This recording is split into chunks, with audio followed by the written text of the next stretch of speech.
अस्सलाम वालेकुम नाजरीन, आपको आज की सबसे बड़ी और अहम ब्रेकिंग न्यूज़ से आगाह करते चलें। ईरान की बहुत ही बड़े मुल्क ने हिमायत का ऐलान कर दिया है और इसके साथ साथ इसराइल पर हमले भी जारी कर दिए हैं।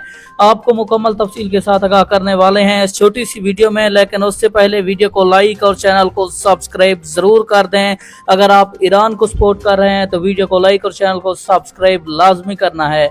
मैं आपको बताता चलूं, यमन के हौसियों ने इंतहाई बड़ा ऐलान किया है और बड़ा कदम उठाते हुए इसराइल पर बहुत ही बड़े पैमाने पर हमले शुरू कर दिए हैं। यमन का कहना था कि हम ईरान के साथ खड़े हैं और इसराइल को ख़त्म करके ही छोड़ेंगे। आप सब जानते हैं ईरान इसराइल कशीदगी काफ़ी दिनों से शुरू हो चुकी है और ईरान ने आज सुबह सवेरे बड़े पैमाने पर हमला किया है, जिससे इसराइल को काफ़ी नुकसान उठाना पड़ा है और यमन हौसियों ने भी हमले करना शुरू कर दिए हैं।